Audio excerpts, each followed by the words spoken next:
Welcome to my channel. இது போன்ற சுவாரஸ்யமான வீடியோக்களை தெரிந்து கொள்ள மறக்காம நம்மளுடைய சேனலை சப்ஸ்கிரைப் பண்ணி வச்சுக்கோங்க. என் அண்ணியின் அப்பாவுக்கு உடல்நிலை சரியில்லாததால் அவரை பார்க்க என் அண்ணியுடன் ரயிலில் ஏசி ஸ்லிப்பர் சீட்டில் புக் செய்து சென்றோம். இரவு நேரத்தில் குளிர் தாங்க முடியாமல் அண்ணி என்னோடு என் தோள் மீது சாய்ந்தார். நானும் என்னுடைய கட்டுப்பாட்டை இழந்து, என்னுடைய பெயர் கேசவன், நான் சென்னையில் வசிக்கிறோம். எங்கள் வீட்டில் அப்பாதான் மிகவும் கண்டிப்பானவர். என்னை அண்ணன் முகிலன் அப்பாவுக்கு அடங்கிய பிள்ளை. அவர்களுக்கு கோழி பண்ணை உள்ளது. விடியற் காலையில் தொடங்கும் வேலை நள்ளிரவு 1 மணி நேரம் வரை நீடிக்கும். அண்ணனுக்கும் அப்பாவுக்கும் பயந்து வீட்டில் எப்போதும் ஒரு அமைதி நிலவும். அண்ணனுக்கு திருமணமாகி 2 வருடங்கள் ஆகிறது. அவர் மனைவி தேவி. நான் இப்போதுதான் கல்லூரி படிப்பை முடித்துவிட்டு வீட்டில் சும்மா இருக்கிறேன். அப்பா பலமுறை வேலைக்கு வரும்படி அழைத்தும் எனக்கு அந்த வேலையில் விருப்பமில்லை. நண்பர்களுடன் ஊர் சுற்றுவதிலேயே பொழுதை கழிப்பேன். அப்பாவும் அண்ணனும் வேலைக்கு சென்று விட்டால் அதுவரை சிறைச்சாலை போல இருந்த வீடு சட்டென ஒரு நந்தவனமாக மாறும். தேவி அண்ணி சுதந்திரமாக திரிவார். என் தங்கை செல்வியும் அண்ணியும் அமர்ந்து டிவி பார்ப்பார்கள். ஒரு நாள் நான் நண்பர்களை பார்க்க சென்றபோது என் நண்பர்கள் யாரும் வீட்டில் இல்லை. அதனால் நான் சீக்கிரம் வீடு திரும்பிவிட்டேன். வாசலில் அண்ணியும் அம்மாவும் துணி துவைத்து கொண்டிருந்தனர்.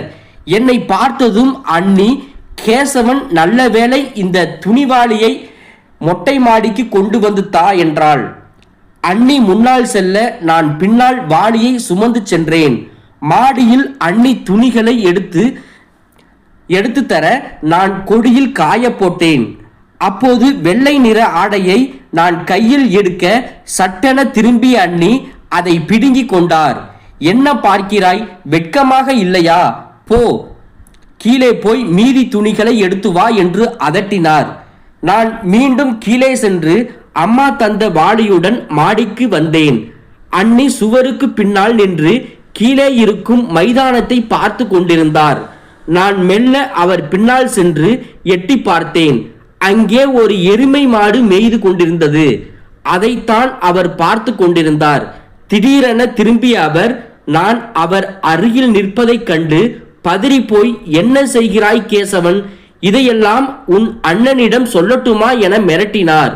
நானும் மன்னிப்பு கேட்டுவிட்டு தப்பினேன். ஆனாலும் அன்று முழுவதும் ஏதோ ஒரு குழப்பம் என் மனதில் ஓடிக்கொண்டே இருந்தது. மாலையில் அண்ணன் போன் செய்தார். தேவியின் அப்பாவுக்கு உடல்நிலை சரியில்லை. அவளை அவசரமாக அவள் ஊருக்கு அழைத்து செல்ல வேண்டும். எனக்கு வேலை இருக்கிறது, நீ அவளை அழைத்து கொண்டு போ என்றார். ரயிலில் ஏசி ஸ்லீப்பரில் கோச்சில் 2 சீட் முன்பதிவு செய்ய சொன்னார். நான் முன்பதிவு செய்துவிட்டு திரும்பிய போது வீட்டில் யாரும் இல்லை. தங்கை செல்வி மட்டும் இருந்தாள். நான் என் அறைக்கு சென்று சோர்வாக அமர்ந்து உடலில் தைலம் தேய்த்து மசாஜ் செய்து கொண்டிருந்தேன். கதவை பூட்ட மறந்துவிட்டேன். சட்டென கதவு திறக்க அண்ணி தேவி அருகில் நின்றிருந்தார். டிக்கெட் உறுதியாகிவிட்டதா என்று கேட்டவர் என்னை பார்த்துவிட்டு, இனிமேல் இப்படி தனியாக இருக்கும்போது கதவை பூட்டி பழகிக்கொள் என ஒரு விசித்திரமான பார்வையுடன் சொல்லிவிட்டு சென்றார். அன்றிரவு 1 மணி. மறுநாள் பயணம் என்பதால் துணிகளை அடுக்கி வைத்து கொண்டிருந்தேன். தாகம் எடுக்கவே தண்ணீர் குடிக்க கிச்சனுக்கு சென்றேன். அப்போது மொட்டை மாடிக்கு யாரோ ஏறும் சத்தம் கேட்டது. மெல்ல தனியாக சென்றேன். இருட்டில் அண்ணி தேவி யாரிடமோ போனில் பேசிக் கொண்டிருந்தார். எல்லாம் ரெடி, நாளைக்கு வந்து விடுவேன் என்று சொல்லிக் கொண்டிருந்தார். அவர் பேசிய வார்த்தைகள் எனக்கு அதிர்ச்சி அடைய தந்தன. கண்டிப்பான என் அண்ணனின் நிழலில் இருக்கும் அன்னிக்கு இப்படி ஒரு ரகசியமா? நான் சட்டென கீழே இறங்கி வந்துவிட்டேன். சிறிது நேரத்தில் அவரும் கீழே வந்தார். என்னை அங்கே பார்த்ததும் பதறி போய், துணி காய்ந்து விட்டதா என பார்க்க சென்றேன் என பொய் சொன்னார். அவர் கண்களில் ஒருவித நடுக்கம் தெரிந்தது. மறுநாள் காலை நான் கிளம்பி கொண்டிருந்த போது தங்கை செல்வி ஓடி வந்தாள். அண்ணே, எனக்கும் உங்க கூட வரணும்னு ஆசைதான். ஆனா அப்பா விட மாட்டார். எனக்காக ஒரு உதவி செய்வீங்களா என கேட்டாள். அடுத்த சில மணி நேரங்களில் எல்லாம் மின்னல் வேகத்தில் நடந்தன. செல்விக்கு புதிய மொபைல் வாங்கி கொடுத்தேன். அதை பார்த்ததும் அவள் அடைந்த மகிழ்ச்சிக்கு அளவே இல்லை. அண்ணி தேவியும் தன் பைகளை தயார் செய்து வைத்திருந்தார். அண்ணன் முகிலன் வண்டியில் ரயிலில் எங்களை ரயில் நிலையத்திற்கு அழைத்துச் சென்றார். கேசவன் அண்ணியை ஜாக்கிரதமாக கூட்டிட்டு போ, வழியில் எங்கும் இறங்கி விடாதே என்று அண்ணன் அறிவுரை கூறிவிட்டு விடை பெற்றார். ரயில் நகரத் தொடங்கியது. ரயில் பெட்டியில் நாங்கள் இருவரும் மட்டுமே இருந்தோம். அண்ணி தேவி மெல்ல தன் பெட்டியை வைத்துவிட்டு வசதியாக அமர்ந்தார். அண்ணி, நேற்று இரவு நீங்கள் யாரிடம் போனில் பேசினீர்கள் என்று நான் தயக்கத்துடன் கேட்டேன். அவர் சிரித்துக்கொண்டே, எனக்கு தெரியும் கேசவன், நீ அதை கேட்பாய் என்று. அது என் தோழி. திருமணத்திற்கு முன்பு நாங்கள் இப்படித்தான் மணிக்கணக்காக பேசிக்கொள்வோம். அவளுக்கு இன்னும் திருமணம் ஆகவில்லை. அவளுடன் தான் நான் பேசினேன். வேறு எந்த தப்பான எண்ணமும் எனக்கு இல்லை என்றாள். அவள் பேச பேச அவர் மீதான பயம் மறைந்து ஒருவித அன்பு உருவாவதை உணர்ந்தேன். ரயிலில் குழுக்களில் அவர் நிலை தடுமாறி எங்கள் மீது விழ அந்த வினாடி எங்கள் இருவருக்குள்ளும் ஒரு புதிய அன்பு உருவானது. நீ என் கொழுந்தன் மட்டுமல்ல, ஒரு நல்ல நண்பன் என்று அவர் என் கைகளை பற்றி கொண்டார். அடுத்த நாள் காலை மதுரை ரயில் நிலையத்தை அடைந்தோம். அங்கிருந்து வாடகை கார் பிடித்து அன்னையின் வீட்டிற்கு சென்றோம். அது ஒரு பெரிய பண்ணை வீடு. அன்னையின் தந்தை அந்த ஊரின் மிக பெரிய செல்வந்தர். வீட்டிற்குள் நுழைந்ததும் அன்னையின் அம்மா ஓடி வந்து மகளை பிடித்து கொண்டார். என்னை பார்த்ததும், கேசவன் தம்பி, எப்படி இருக்கீங்க என்று அன்புடன் வரவேற்றார்.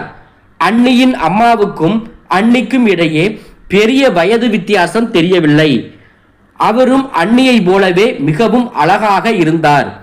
முதலில் இருவரும் குளித்துவிட்டு வாருங்கள், பயண களைப்பு தீரட்டும், அதற்குள் நான் சாப்பாடு தயார் செய்கிறேன் என்றார். அன்னையின் தந்தையை போல் போய் பார்த்தோம். அவர் உடல்நிலை தேறி வந்தாலும் மகளை கண்டதும் அவர் முகம் மலர்ந்தது. மதுரை நகரில் அந்த பெரிய பண்ணை வீட்டில் அந்த பசுமையான சூழலில் அன்னி தேவியுடன் உண்டான என் பயணம் ஒரு புதிய திசையை நோக்கி திரும்ப போவதை நான் அப்போது உணரவில்லை.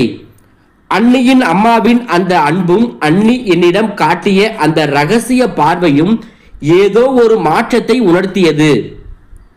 குளித்து முடித்துவிட்டு வந்தபோது டைனிங் டேபிள் சுட சுட சாப்பாடு தயாராக இருந்தது. அன்னியின் அம்மா எங்களை அன்போடு அமர வைத்தார்.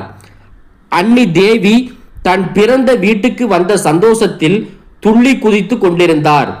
கேசவன், இங்கே பாரு, இதுதான் எங்க தோட்டம், அங்கதான் ஒரு பெரிய கிணறு இருக்கு என்று அன்னி ஜன்னல் வழியாக காட்டினார். சாப்பிடும்போது அன்னியின் அம்மா என்னையே கவனித்துக் கொண்டிருந்தார். தம்பி, உங்கள் அண்ணன் முகிலன் ரொம்ப கண்டிப்பானவர்னு தேவி சொல்லுவா, ஆனா நீங்க ரொம்ப அமைதியா சமத்தா இருக்கீங்களே என்று அவர் பாராட்டிய போது அன்னி தேவி எனக்கு ஒரு ரகசிய பார்வை வீசினார். மதிய உணவுக்கு பிறகு அன்னியின் அப்பா உறங்க சென்றார். அன்னியும் அம்மாவும் ஓய்வெடுக்க போக அன்னி என்னை மெல்ல அழைத்தார். கேசவன், வா, நம்ம தென்னந்தோப்பு வரைக்கும் போயிட்டு வரலாம். வெளியே வெயில் தணிந்து இதமான காற்று வீசு கொண்டிருந்தது. தோட்டத்தின் ஒரு மூலையில் வேலைக்காரரின் மகள் பார்வதி நின்று கொண்டிருந்தார். அன்னி சொன்ன அதே தோழி இவள்தானா என்று நானும் யோசித்தேன். அன்னி அவளை எனக்கு அறிமுகம் செய்து வைத்தார். இவன் என் கொழுந்தன் கேசவன், ரொம்ப நல்லவன். நான் சொன்னேனே அந்த போன் விஷயம் எல்லாம் இவனுக்கு தெரியும் என்று அன்னி சொன்னதும் பார்வதி வெட்கத்தில் தலை குனிந்தாள். தோட்டத்தில் ஒரு மரத்தடியில் அமர்ந்திருந்த போது அன்னி என்னிடம் மனம் விட்டு பேசினார். கேசவன், சென்னை வீட்டில் உன் அப்பாவுக்கும் உன் அண்ணனுக்கும் பயந்து நாம் மூச்சு கூட விட முடியாமல் இருந்தேன். ஆனால் இந்த ரயில் பயணமும் இந்த துணையும் எனக்கு புது தெம்ப கொடுத்திருக்குது. நம்ம 2 பேருக்கும் இடையில் ஒரு ரகசியம் இருக்கு. அது அப்படியே இருக்கட்டும்.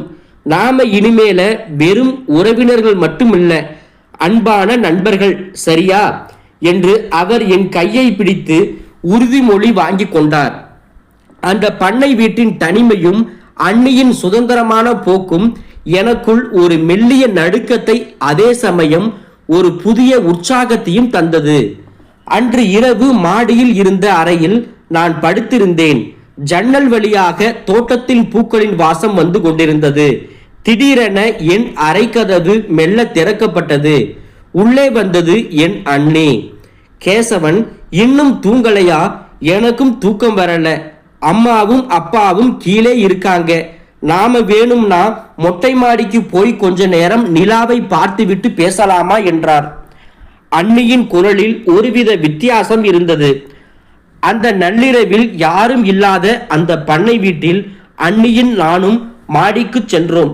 அங்கு அவர் சொன்ன ஒரு விஷயம் என்னை அப்படியே உறைய வைத்தது. மொட்டை மாடியில் குளிர்ந்த காற்று வீசிக்கொண்டிருந்தது. அண்ணி தூரத்து தென்னை மரங்களை பார்த்தபடி பேசத் தொடங்கினார். கேசவன், உனக்கு ஒன்று தெரியுமா? நான் ஏன் அந்த போன் விஷயத்தை உன்கிட்ட மறைக்காம சொன்னேன்னு? ஏன்னா இந்த குடும்பத்துல நிஜமான சந்தோஷம் யாருக்குமே இல்லை. உன் அண்ணன் ஒரு இயந்திரம் மாதிரி ஓடிக்கொண்டே இருக்கிறார். உன் அப்பா அதிகாரத்திலேயே இருக்கார். ஆனால் நீ மட்டும்தான் மற்றவங்களுக்கு உணர்வுகளுக்கு மதிப்பு கொடுக்கிற. இங்கதான் நான் தோழிக்கிட்ட பேசினேன். வெறும் பேச்சு மட்டுமல்ல கேசவன், அது என்னுடைய விடுதலை. உன் கூட இந்த பயணம் வந்த பிறகுதான் எனக்கும் ஒரு தம்பி மாதிரி நண்பன், ஒரு உறவு கிடைச்சிருக்குன்னு தோணுச்சு. சென்னையில் நாம் திரும்பவும் அந்த மௌனமான வீட்டுக்குள்ளதான் போகும்போது இந்த மதுரை நினைவுகள் தான் நமக்குள்ள ஒரு ரகசிய சிரிப்பா இருக்கும். அடுத்த 2 நாட்கள் அந்த பண்ணை வீட்டில் சொர்க்கமாக இருந்தன. அண்ணியின் அம்மா எங்களை ஊர் முழுக்க சுற்றி காட்டினார்கள். நான் அண்ணியுடன் சேர்ந்து தோட்டத்தில் வேலை செய்தும் ஆற்றுக்கு சென்று குளித்தும் என் வாழ்நாளில் மறக்க முடியாத அனுபவத்தை பெற்றேன். அண்ணியின் தந்தை குணமடைந்ததை தொடர்ந்து நாங்கள் சென்னைக்கு கிளம்ப தயாரானோம். பண்ணை வீட்டில் எங்களது கடைசி மாலை பொழுது அது. தோட்டத்தில் இருந்த அந்த கிணற்றடியில் நானும் அண்ணியும் அமர்ந்திருந்தோம். சுற்றிலும் தென்னை மரங்களின் சலசலப்பு. அண்ணி மிகவும் அமைதியாக இருந்தார். கேசவன், நாளைக்கு நாம கிளம்புறோம்னு நினைக்கும் போது மனசுக்கு கஷ்டமா இருக்கு. அங்க போனா மறுபடியும் அதே 4 செவுரு, அதே பயம் என்று சொல்லும் போதே அவர் கண்கள் கலங்கின. நானும் மெல்ல அவர் கையை பிடித்து, அண்ணே, சென்னை வீடு முன்ன மாதிரி இருக்காது. இப்போ அங்க உங்களுக்காக நான் இருக்கேன். உங்களுக்கு ஒரு கஷ்டம்னா தம்பியா நான் நிற்பேன் என்றேன். அந்த ஒரு வார்த்தை அவருக்கு பெரிய ஆறுதலாக இருந்தது. அப்போது அண்ணியின் அம்மா அங்கே வந்து, என்ன கிளம்புறதுக்குள்ளேயே நீங்க 2 பேரும் சோகமாயிட்டீங்க. இன்னைக்கு நைட்டு ஒரு விசேஷமான விருந்து இருக்கு, சீக்கிரம் வாங்க என்று எங்களை அழைத்து சென்றார். அன்று இரவு அண்ணியின் அம்மா ஊர் முறைப்படி ஒரு பெரிய விருந்தை ஏற்பாடு செய்திருந்தார். அண்ணியின் தந்தை இப்போது நன்றாக எழுந்து நடமாட தொடங்கியிருந்தார். உணவருந்தும் போது அண்ணியின் அம்மா என்னிடம் சொன்னார், கேசவன், நீங்க சென்னைக்கு திரும்பி போனதும் உங்க அப்பா கிட்ட ஒன்னு சொல்லணும். தேவிக்கு இங்கேயே ஒரு சின்ன தொழில் தொடங்கி கொடுக்க அவங்க அப்பா ஆசைப்படுறாரு. அவ அடிக்கடி இங்க வந்துட்டு போக நீங்க தான் உதவி செய்யணும். அண்ணி இதை கேட்டு வியப்படைந்தார்.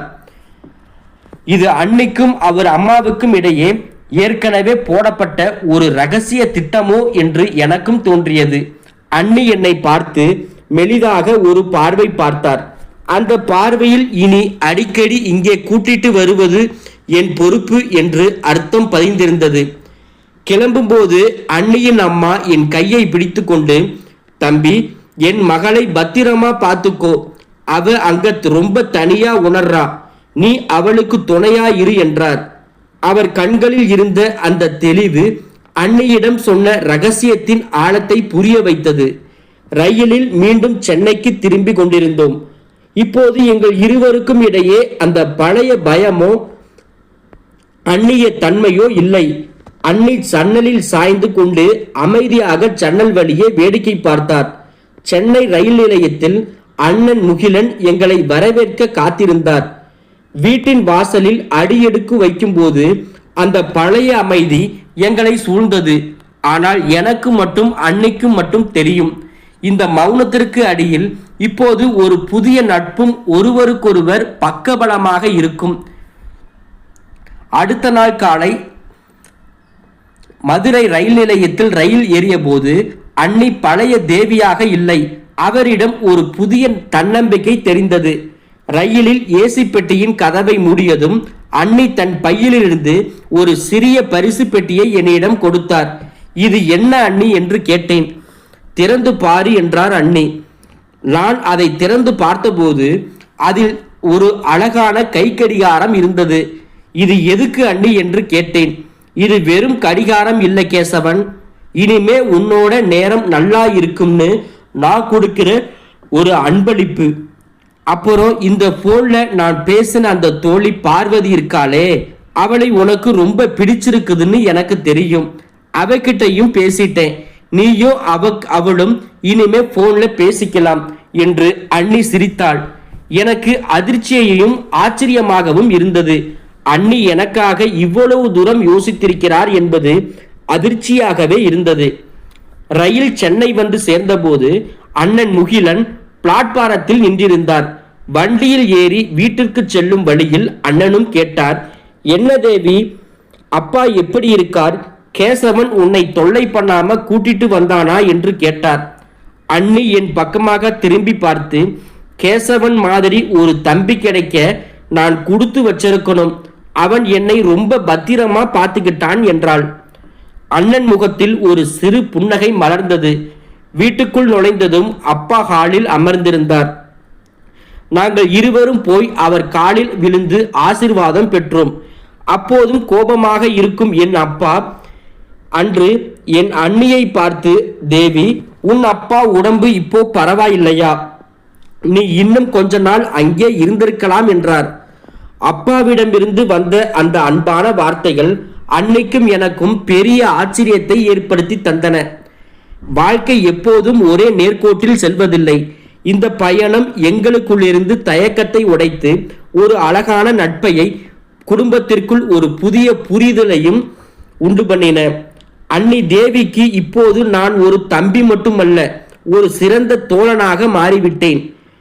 சென்னை வீட்டின் அந்த சுவர்களுக்குள் இப்போது பழைய பயமில்லை, மாறாக ஒரு ரகசியமான அழகான மகிழ்ச்சி சூடிக்கொண்டிருந்தது. கண்டிப்பான அந்த வீட்டில் சட்டத்திட்டங்களுக்கு நடுவே யாருக்கும் தெரியாமல் பூத்த ஒரு சிறிய செடியை போல எங்கள் நட்பு துளிர்விட தொடங்கியது. வாழ்க்கை பயணம் எத்தனையோ திருப்பங்களை கொண்டது. அதில் அன்னி தேவியுடன் நான் மேற்கொண்ட இந்த பயணம் என் பார்வையை முற்றிலும் மாற்றிவிட்டது. இப்போது அன்னியும் நாங்களும் இரவு நேரத்திலும் பகல் நேரத்திலும் உற்சாகமாகவும் சந்தோஷமாக இருக்கிறோம். இந்த வீடியோ பிடித்திருந்தால் உங்களுடைய கருத்துக்களை கமெண்ட் செய்யுங்கள்.